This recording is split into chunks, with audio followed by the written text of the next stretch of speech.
बारामतीतील शासकीय वैद्यकीय महाविद्यालयाला 31 मे 2023 रोजी शासनाने पुण्यश्लोक अहिल्यादेवी होळकर यांचे नाव दिले होते। मात्र याच वैद्यकीय महाविद्यालयाच्या संलग्न असलेल्या सरोपचार रुग्णालयाला स्वर्गीय अजित पवार यांचे 2 मार्चला नाव देऊन वैद्यकीय शिक्षण मंत्रालयाने जी.आर. काढला होता। हा जी.आर. काढल्याने धनगर समाजामध्ये तीव्र संतापाची लाट उसळली होती। 9 मार्च दिवशी लक्ष्मण हाके यांच्या नेतृत्वाखाली या शासकीय महाविद्यालयाच्या समोर सकल हिंदू समाज तसेच धनगर समाजाच्या वतीने निषेध सभा देखील घेतली होती। जर सरोपचार रुग्णालयाचे नाव पुण्यश्लोक अहिल्यादेवी होळकर नाही केले तर बारामतीची पोटनिवडणूक बिनविरोध होऊ देणार नाही असा इशारा दिला होता। अखेर आज राज्य सरकारमधील वैद्यकीय शिक्षण मंत्रालयाला उपरती आले आहे। आज अधिवेशनामध्ये वैद्यकीय शिक्षण मंत्री हसन मुश्रीफ यांनी 2 मार्च 2023 रोजी स्वर्गीय अजित पवार यांचे नाव दिलेला जी.आर. अखेर रद्द करत सरोपचार रुग्णालयाला पुण्यश्लोक अहिल्यादेवी होळकर हेच नाव देण्याची घोषणा केली आहे।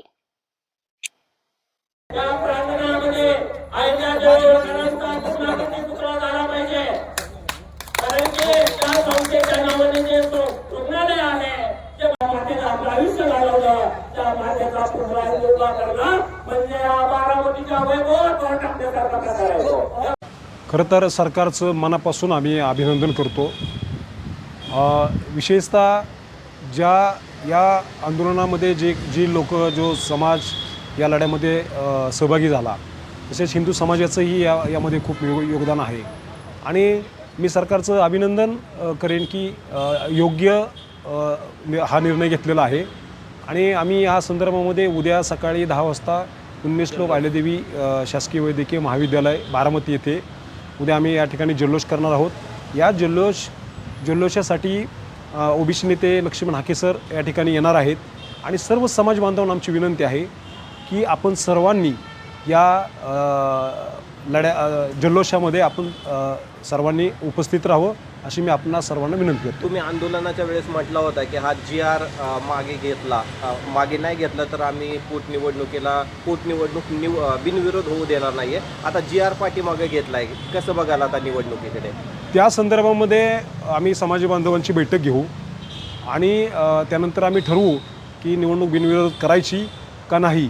हे सर्वजण आमचे ओबीसी नेते लक्ष्मण हाके सर हे सर्वजणांची आम्ही चर्चा करू आणि याच्यानंतर आम्ही तो निर्णय घेऊ।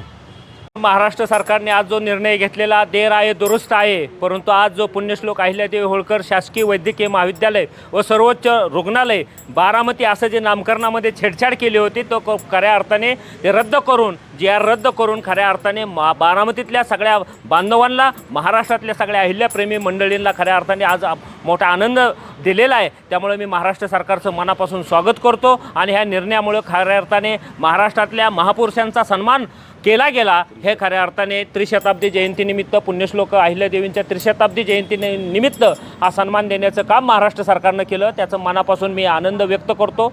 सगळा बारामतीकर नागरिक आमचा आनंद व्यक्त करतायत आणि उद्या आम्ही अहिल्यादेवी होळकरांच्या मेडिकल कॉलेजवरती जाऊन तिथं गुढीपाडवा साजरा करणार आहोत, अहिल्यादेवीच्या नावाने गुढी उभारणार आहोत, जल्लोष करणार आहोत, आनंद व्यक्त करणार आहोत। ओबीसी नेते लक्ष्मण हाकेसुद्धा त्या जल्लोषाला सहभागी होणार आहेत आणि त्याबद्दल सगळीकडे आनंद व्यक्त होतोय। धन्यवाद। आज जो रुग्णालयाचं नाव होते ते रुग्णालयाचं नाव बदलण्याचा निर्णय सरकारने घेतलेला आहे, काय वाटते ह्या निर्णयाबद्दल सरकारच्या तुम्हाला? सर्वप्रथम तर सरकारचं खूप खूप अभिनंदन। स्त्री शक्तीचा जागर काय असतो आणि या महामानवांनी जे समाजासाठी मोठं योगदान दिलेलं आहे ते योगदानाचा आज खऱ्या अर्थाने सन्मान झालेला आहे असं मी म्हणेल। अहिल्यामातेचं जे काही योगदान आहे, त्याचबरोबर सावित्रीमाईंचं जे योगदान आहे, त्याचबरोबर रमाबाईंचं जे योगदान आहे, आज खऱ्या अर्थाने या स्त्री शक्तीच्या योगदानाला योग्य तो न्याय सरकारने दिलेला आहे।